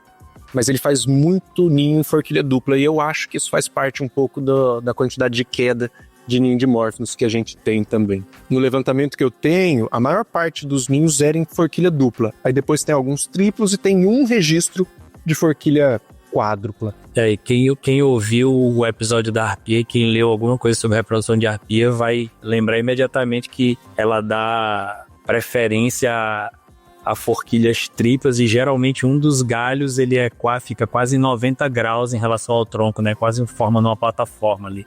Sim. Bem mais estável pro tamanho do ninho que cabe uma pessoa de 1,90 m em pé, né? Sim. E ainda tem mais uma coisa, cara. Como a gente já citou a diferença de tamanho entre as duas, consequentemente você precisa de um ninho maior, de uma árvore maior. Mas eu desconfio, não lembro de ler isso, o Everton que não fique bravo comigo, mas eu acho que tem mais uma questão do deslocamento inicial. Como a arpia é maior zona, mais pesadona, ela precisa de árvores que estão um pouco mais acima. O Morphinus, como ele é mais leve, ele consegue quase mergulhar dentro da floresta na boa. Então eu acho que isso também tem relação com esse deslocamento inicial. O do Morphinus pode ser um pouco mais baixo, um pouco mais leve. O Morphinus, ele consegue manobrar dentro da floresta quando ele tá voando, igualzinho o falcão florestal. Quando eu falo que parece, é porque parece mesmo.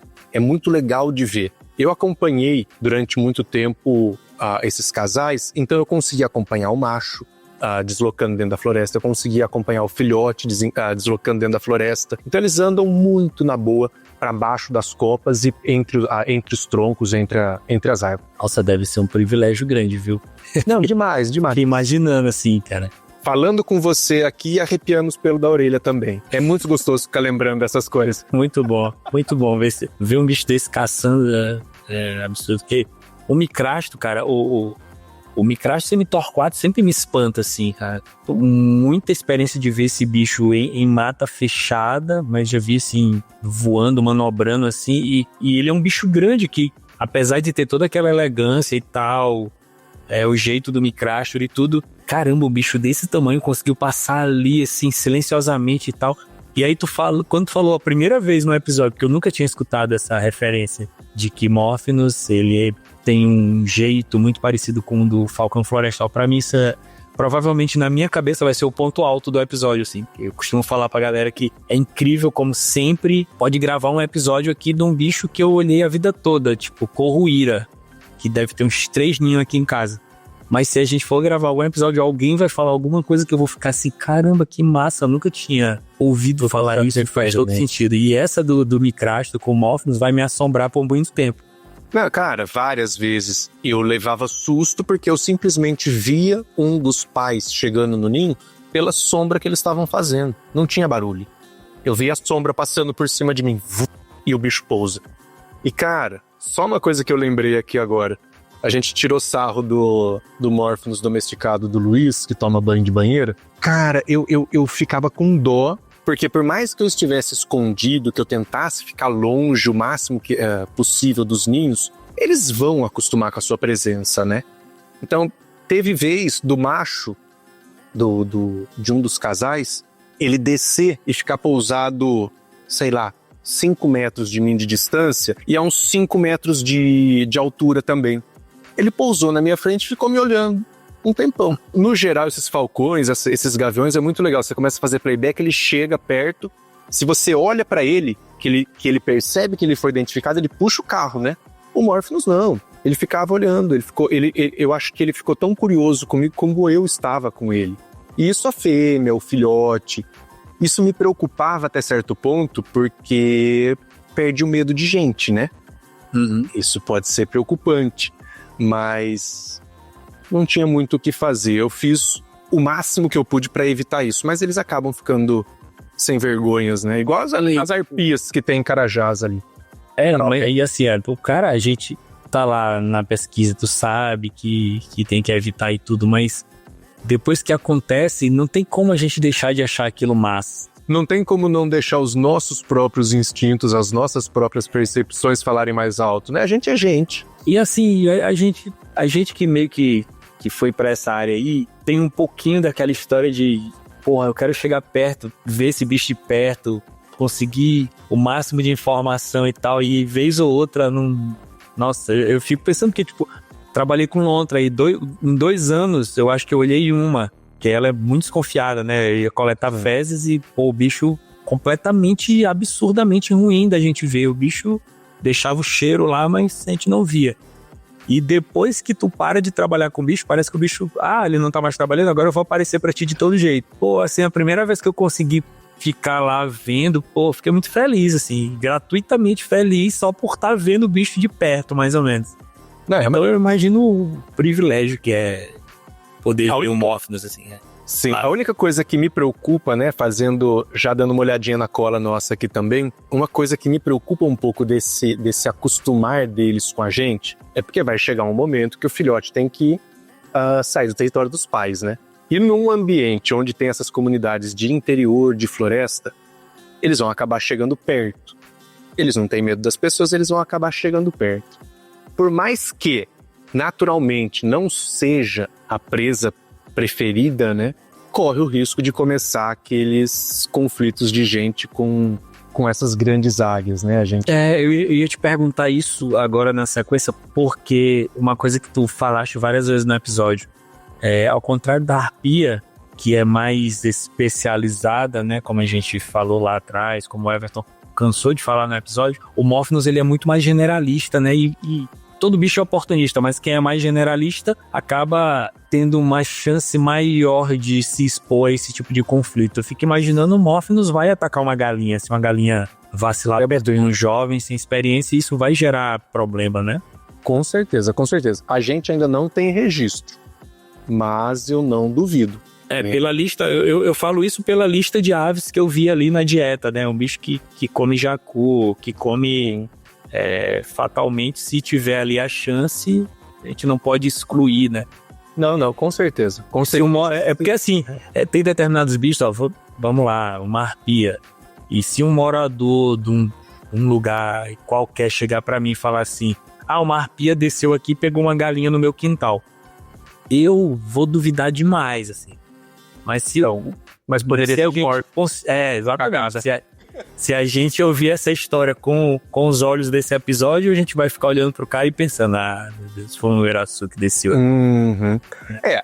Eu sempre costumo falar que a gente tem alguns medos que eles são históricos, né? A própria lenda do Mapinguari, que o pessoal tem medo e tal, o povo puxa que provavelmente é um medo ancestral de preguiça gigante.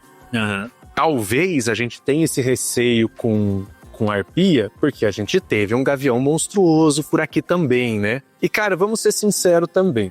Quem já viu indígena sabe que indígena tem uma estatura menor do que a gente. Pô, cara, eu ia falar exatamente disso, assim, eu tive um trabalho de campo com uma etnia aqui do Maranhão de uns índios nômades, né? São da etnia Auá-Guajá. E assim, eu tive muito contato com indígenas, mas os Auá são muito, muito, muito pequenos, assim, cara. O maior Auá que topou lá, eu tenho 1,86 m. E tinha Auá adulto que dava aqui, abaixo da minha costela, assim, tipo 1,40 m. E esses caras, eles falaram pra gente que a arpia carregava criança, cara, né? E, não é difícil. Não tem... Até onde eu sei, não tem registro. Sim. É que a gente também às vezes se apoia muito nesse, não tem artigo, tá, mas é a história, o conhecimento tradicional dos caras. Então assim, não tem o registro, mas eu não duvido que uma criança, quando tá começando a aprender a andar, cara, é uma presa muito fácil. É, uma arpia que consegue cair. A gente sabe que potencial existe, né? Exatamente. Eu tenho umas peças, né, aqui na faculdade de um pega-macaco jovem que o pessoal matou, ele tava no terreiro do cara pegando galinha. Era um jovenzão, e aí é onde eu faço essa ligação. Era um jovenzão e ele foi parar no quintal do cara pra pegar galinha. Então, para um Morphinus fazer a mesma coisa, para uma arpia fazer a mesma coisa, infelizmente é muito fácil, né? Eu tenho um artigo em coautoria que, se eu bem me lembro, ele é aí do Maranhão. O cara pegando... Ele foi preso pela polícia ambiental, ele tava com uma arpia na garupa da moto. Ele tava levando pra comer também. Infelizmente, do mesmo jeito que o pessoal mata por medo, mata também pra comer, né? Tem aquele famoso conhecimento que a gente não gostaria de não ter. Em se tratando de Maranhão, qualquer ave que alguém me diga que viu numa gaiola aqui no Maranhão, eu acredito. Porque eu já vi bichos que eu já pensei, é impossível alguém querer criar esse bicho em gaiola. Do mesmo jeito que qualquer bicho que alguém me fala, não, foi um caçador do Maranhão que matou pra comer, pode ser qualquer bicho, eu vou acreditar sempre. Sim. Mas, cara, esse não é no Maranhão. Eu jogaria isso pra toda a Amazônia. Não, fato, toda a Amazônia. A gente traz assim pra cá, mas com certeza é toda a Amazônia. A questão da onça, quando eu perguntei da onça, o cara falou, não, aqui o pessoal caça há muito tempo, então os bichos foram embora. Cara, eles matam. O primeiro susto que eu levei nessa minha ida nessa comunidade foi isso. Eu tava voltando do ninho, sozinho, e aí eu escutei cachorro. Falei, cachorro? Aqui nessa altura do mato não é normal. E os cachorros foram aproximando. Eu falei, puta, é caçador. Aí eu fiquei no meio da trilha, botei as duas mãozinhas assim na frente pro cara ver, pra eu ser enxergado, né? E aquele barulho de cachorro aproximando, daqui a pouco eu comecei a ver os cachorros, aquela euforia, chegando perto de mim e pau! Um tiro. Cara, caiu na minha frente um guariba, um capelão, um macaco, né? Esqueci como que o pessoal chama no sul-sudeste. E aí o macaco caiu, os cachorros foram em cima, o cara, na maior tranquilidade, opa, tudo bom? Pegou o macaco, colocou nas costas e foi, feliz da vida. Tava com o almoço garantido. Mas é bem típico, é bem... É o cultural, né? E a gente assim, porque eu entendo, galera, assim, ó, pro nosso ouvinte, talvez de outra realidade e tal, possa parecer uma descrição assim. Mas é o nosso dia a dia, cara, assim, ó, quem tá aqui ou dentro ou perto da Amazônia profunda, vamos falar assim, é o dia a dia, é a realidade. Tipo, onde eu trabalho lá, tem um zelador que ele acha muito bonito me mostrar postagem do grupo de WhatsApp dos caçadores lá da região, e é mais ou menos isso. Então... E Will, eu falei isso numa disciplina ontem com o pessoal aqui. A gente tava falando sobre tartaruga. Aqui próximo de Altamira tem o Tabuleiro do Embaubal, que é o maior sítio de oviposição de tartaruga da Amazônia, das Américas. E a gente tava discutindo justamente isso. A disciplina era sobre etnoconhecimento, etnociências. E eu falei, gente, eu não sou contra o ribeirinho comer a tartaruga. É tradicional, é cultural. O problema é quando eles começam a pegar a tartaruga e comercializar. Aí não tem tartaruga, não tem estoque pesqueiro que vá dar conta. A gente tem que lembrar, trazer para essa discussão de que as maiores áreas preservadas, elas estão dentro de áreas que têm comunidades tradicionais. Então é terra indígena, é reserva extrativista. Então assim, onde o cara está preservando e de vez em quando tirando uma fonte proteica, eu super entendo. O problema é que a nossa sociedade demanda dinheiro, e aí começa e aí não tem pra onde ir. Aí a gente ultrapassa o limite do possível para manutenção da espécie. Eu vou ser super sincero contigo, assim, cara. Eu convivo com caçadores próximos, assim, a vida toda. Assim, quem tá por aqui tem essa convivência do dia a dia mesmo. E de fato, o momento em que tu percebe que aquela atividade ela começa a afetar o potencial de manutenção do bicho, é quando o comércio entra no meio da atividade. A mesma coisa serve para os passarinheiros. Sim. O cara tá tirando um bicho aqui, porque eu acho muito... Voltando nos Auá, né? A aldeia lá, era toda cheia de bichos jovens, porque eles saíam para caçar, matavam uma mãe e traziam. Então tinha coati, tinha vários macacos que eram criados por eles lá e tal. E isso faz parte do dia a dia desses povos. Mas se em algum momento o cara estiver tirando de lá para vender aquilo ali para o tráfico internacional de animais, muda a escala, né? Aí na hora que muda a escala, pronto, aí já era. E não faltam exemplos de populações de diferentes animais que chegou à extinção por causa disso, né? Exato.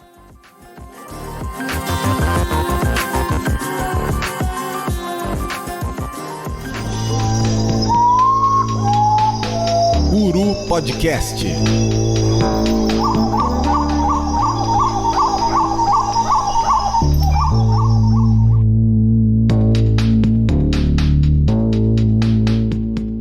Galera, a gente tá falando isso porque a gente não anunciou, mas a gente chegou no tópico de conservação, né, de dimórfinos e não tem como a resposta para qual a maior ameaça à existência do mórfinos é o desmatamento, tá? A gente não vai ter novidade. Eu acho que nenhuma espécie de ave que a gente gravar aqui, a maior ameaça vai deixar de ser em algum momento o desmatamento. É óbvio que existe esse problema de interação com humanos, de caça e tal, mas a dimensão possível para a extinção dessa ave, de qualquer ave amazônica, é se em algum momento a gente tenha um desmatamento excessivo ou aí eu queria muito falar para vocês no médio e longo prazo, mas quando a gente fala de mudança climática, de emergência climática, a gente não pode mais falar no médio e longo prazo.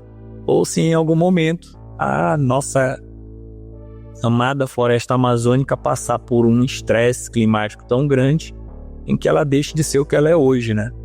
E aí realmente a manutenção de todas essas espécies de aves que são muito associadas com ambientes florestais preservados vai estar ameaçada e o mórfinos juntamente. Exatamente. E aí, só para complementar isso que você está falando, lembrando de que ele já foi considerado uma espécie ameaçada, né, pela IUCN e tal, mas hoje ele é considerado quase ameaçado. E aí vamos lembrar de que se a gente for falar assim, pô, a arpia eu acho que tá como ameaçado, não tá, Will? A arpia eu acho que saiu. Eu acho que saiu também, justamente por causa da dimensão da floresta. Sim, então, eu ia falar isso. É claro que quem tá ouvindo a gente já é um público que tem um interesse voltado para meio ambiente, para preservação e tal, então muito provavelmente eu vou estar chovendo no molhado. Mas vamos lembrar de que por mais que o bicho seja difícil de ver e etc., tem muitas variáveis quando a gente está fazendo uma análise de ameaça, né? Então o simples fato do bicho estar distribuído na Amazônia e a Amazônia hoje é o maior bioma, isso acaba influenciando, entre aspas, negativamente numa análise de avaliação de extinção e avaliação de risco, né? Tem pouco. Mas ela está distribuída nessa área toda, então provavelmente tem mais e ela não entra nessa classificação de ameaça. É isso mesmo, ó. A arpia, ela saiu do endangered e tá no vulnerável. Mas tá vulnerável ainda. O mórfinos continua em quase ameaçado, não é? O mórfinos, ele tá em NT, Deixa eu ver. Eu acho que é. E aí se a gente for ver, é meio que estranho. A arpia tá num grau acima de ameaça. E a gente tem muito mais registro de arpia, tem muito mais conhecimento de arpia. Então, assim como eu falei da dieta, ainda tem muita coisa que a gente precisa aprender do mórfinos para fazer uma análise ideal ou mais próxima do ideal para entender de verdade o nível de ameaça, né? Mas, minimamente, ele tá como quase ameaçado. Já é uma chamadinha de atenção ali, né? Quando a gente começou a conversar sobre gravar esse episódio, eu juro pra ti que eu imaginei que quando a gente fosse entrar nisso, ia ter lá, faltam informações. Eu achava muito isso. Aí comecei a ver que, tipo, olha, estudos reprodutivos já tem 40 anos de pesquisas, estudos de dieta já temos dados, tal. Eu disse, realmente a gente, nos últimos 20 anos, trabalhos como o teu, com toda a dificuldade que tu descreveste pra gente, trabalhos como o teu fizeram com que a gente avançasse de uma maneira absurda no conhecimento sobre a biologia de dimórfinos, assim, porque realmente, se a gente parasse para tentar conversar em 2010 sobre o Iraçu, a gente não ia achar quase ninguém para falar, e se a gente fosse falar, a gente ia falar assim, eu acho que é isso, eu acho que pode ser isso, e a gente nem ia ter certeza de quase nada. Uma coisa que esse meu trabalho fez... O meu doutorado a gente dividiu em 3 blocos, né? Teve uma coisa que é muito importante que a gente fez, que foi organizar os dados. Muitas coisas já existiam, mas elas estavam perdidas. Por exemplo, tinha muito registro de predação de mórfinos em trabalhos de macaco. Então, quem procura sobre o mórfinos não vai procurar em revista de macaco, né, de primata. Então a gente conseguiu dar uma organizada. O Bierregar, ele trouxe algumas observações legais também. Uma coisa que me quebrou as pernas. Pouco antes da defesa saiu aquele Neotropical Raptors, eu acho que era isso, do Itaker. Eu tava com um monte de novidade, tava felizão. Mas tudo bem, tudo pelo bem da espécie, valeu a pena demais. Então assim, é o que você falou, as coisas elas foi aumentando exponencialmente, né? Na mesma levada ali saiu a tese com bastante informação legal, bastante informação atualizada, organizada. Saiu esse Neotropical Raptors. O Wikiavis foi ganhando cada vez mais força, mais visibilidade. Mais gente foi ficando interessada e encontrando mais bicho. Então, que bom, que bom. Perdi um pouco da novidade do doutorado, mas o conhecimento acerca do bicho aumentou, né? Isso é ótimo. Podia ser um pouquinho depois, né? O cara fica naquela... Não custava nada, mas... Me dá mais um mês. Pelo menos um mês, por favor. Foi tipo isso, mas faz parte. É o que você falou, quando você para de estudar, o bicho começa a aparecer. Não tinha nada. Aí eu comecei a estudar o bicho, começou a aparecer por isso. De fato. Esse é um clássico. Mas só pra deixar aqui o nosso ouvinte com uma dimensão assim de como a gente avançou quando a gente fala de registros desse bicho. Hoje no Wikiavis a gente está se aproximando de 500 registros de mórfinos entre gravações e fotos. Caraca. É uma parada impensável assim. Sim. Hoje todos os estados da Amazônia brasileira, com exceção do Amapá, possuem registro no Wikiavis de foto ou de gravação do mórfinos. A gente tem registro no Maranhão, no Tocantins, Mato Grosso, Rondônia, Acre, Amazonas, Roraima e Pará. Sim. Muito e aí, bom. isso que a gente falou, a questão de... Eu falei lá atrás que eu defendi o trabalho em 2014, né? E vamos lembrar de que a ciência ela tem que ir avançando. E eu acabei de falar que parte do que meu trabalho fez foi organizar coisas que já existiam. 10 anos depois da defesa, hoje eu tô com um aluno de iniciação científica que ele tá começando a fazer um levantamento do que aumentou depois da defesa. Porque um dos produtos da tese foi atualizar o mapa, né? E aí eu quero fazer uma nova atualização 10 anos depois. Eu tenho certeza que vai entrar muita coisa. Muita coisa. O Wikiavis é uma ferramenta maravilhosa. Quem não conhece, duvido que alguém que esteja ouvindo não conheça, mas quem não conhece, vá conhecer. Por favor, tá perdendo tempo. Exatamente. Não, cara, é muito, muito incrível. Eu fui abrir aqui o mapa, né, de mórfinos aqui no Wikiavis e, aí eu vi esse ponto aqui na floresta aqui, que deve ser no Iguaçu, aqui, Delbadas, registro de 2019, de mórfinos. Nossa. Sim. É louco demais imaginar. Eu achava que a coisa mais louca era aquele registro lá de Minas Gerais, mas é muito legal ver o mapa da espécie expandindo como a gente vê de mórfinos. Demais. E ninho aparecendo. Cara, pra mim o do meio de Minas ainda é o mais fora da casinha, né? Mas o mapa tá muito bonito. O mapa tá muito bonito hoje de distribuição. E, cara, só voltando ao Wikiavis, ele é uma ferramenta absurda, tanto pra quem gosta só da parte de hobby, né? Como pra quem gosta da parte acadêmica, porque tem uma equipe boa pra caramba. E eu gosto muito de falar que eu cheguei aqui quando era tudo mato. Você já ouviu isso aí no Maranhão? Muito bom. Né? O meu registro no Wikiavis é de 2009. Fez muitos aniversários. Mas se não for o primeiro, ele tá ali na lista do top 10.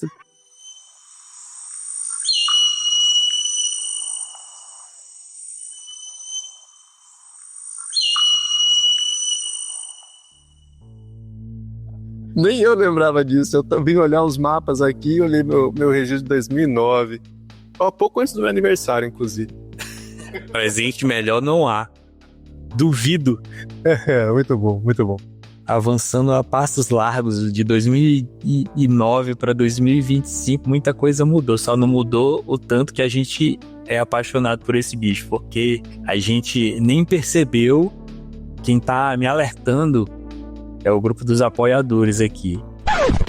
Não, a gente tem uma briga eterna aqui, que é o seguinte. A gente, quando gravava lá o embrião do podcast, que era o Bate-Bico, a gente gravava assim. Eu lembro que a gente fez um episódio com o Fernando Pacheco. Nossa, e a gente, foi a única vez que eu cogitei em lançar parte 1 e parte 2. A gente gravou uns 200 minutos de conversa, assim. 300, foi embora, assim, a noite varou. E aí eu disse, não, cara, a gente... Cara, tem pouca bagagem, né?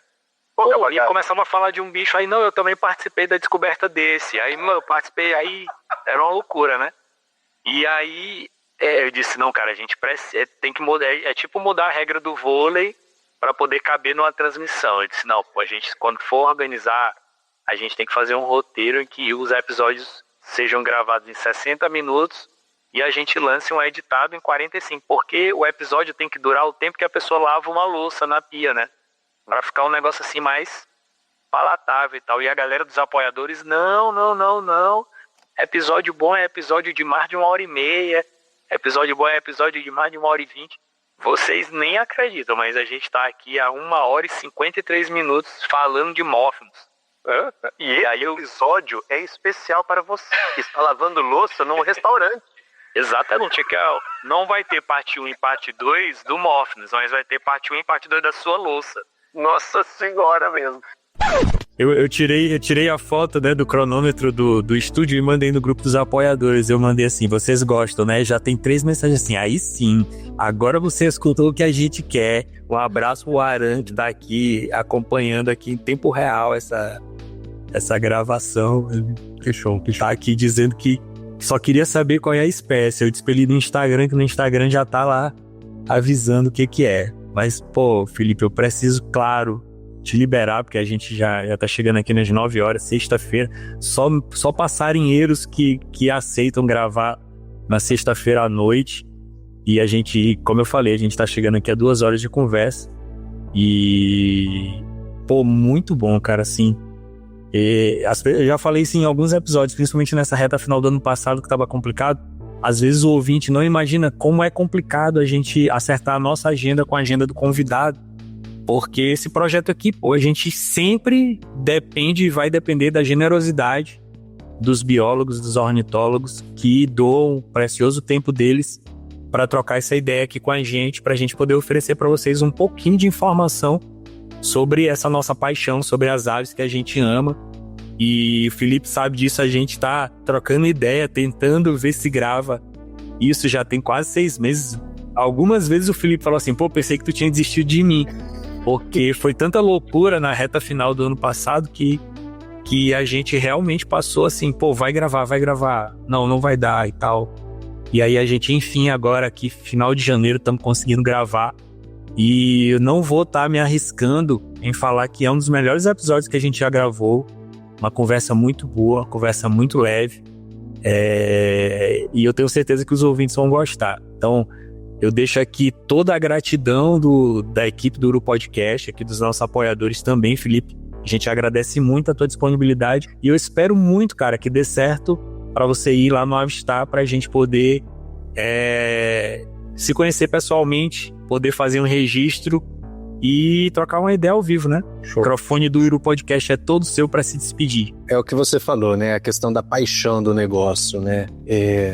E assim como a primeira vez que eu ouvi o Morphinus, que era uma fêmea, inclusive, chegou e pousou em cima de mim, mais uma vez meus ouvidos estão arrepiados, que essa paixão ela vai voltando e é muito gostoso compartilhar isso. Eu acho que, como você falou, a gente já passou de 1h50 de conversa, mas é uma conversa muito gostosa. Eu acho que o nosso papel aqui, eu sempre falo isso para os meus alunos, né? A diferença de quem está um pouco mais tempo na academia, de quem está começando, é tempo, é só tempo. O que é importante é ter a paixão naquilo que está fazendo, é continuar tentando fazer a diferença. Eu acho que essa ferramenta, não tem como não chamar o Uru Podcast de uma ferramenta, ele é criado, ele é desenvolvido com paixão. Então, cara, eu tô muito, muito, muito feliz pelo convite, tô muito feliz de ter participado, de poder mostrar, de além de falar do Morpheus, falar um pouco de pesquisa na Amazônia, de falar das dificuldades que a gente tem aqui, né? Lembrando que eu sou do Sudeste, tô aqui há um bom tempo, então a visão que a gente tem desse Brasilzão nosso às vezes é muito deturpada, é muito diferente, né? A gente não enxerga essas dificuldades, então sou muito feliz no que faço, sou muito apaixonado no que faço e é muito gostoso poder compartilhar isso com vocês. Espero de verdade que para quem tenha ouvido, né, já que a gente está no final, não tenha sido algo cansativo, que tenha sido proveitoso e se der tudo certo, avistar. Eu vou te dizer que você trouxe uma brasinha aqui que estava meio apagadinha e fiquei com bastante vontade. Espero de verdade que a gente se encontre. Se não for no Avistar, que seja em outra oportunidade. E espero ter contribuído, trazido um pouquinho de coisa nova pro pessoal que ouviu. Obrigado de verdade, de coração, e que venham as outras. E muito sucesso pro Uru Podcast. Valeu, Felipe. Valeu, galera. Eu preciso assumir um compromisso com vocês de que quando você estiver ouvindo esse episódio que vai abrir a nossa 5ª temporada, que agora a gente não vai mais chamar de temporadas separadas, né? Porque nossa ideia é não parar mais no final do ano e no meio do ano, a emendar as temporadas. Tenho que assumir o compromisso com vocês de quando esse episódio for pro ar, a gente já tem aí mais um episódio da nossa trilogia dos dançarinos e a gente já tenha gravado a nossa série especial de 2025, que é a série Aves que Você Não Vai Ver. Então eu peço desculpas pelo teaser, mas eu preciso fazer isso. Ouçam os próximos episódios, fiquem ligados, a gente vai gravar nas próximas 2 semanas esses episódios, então fiquem ligados, vocês não perdem por esperar, e até a próxima, galera!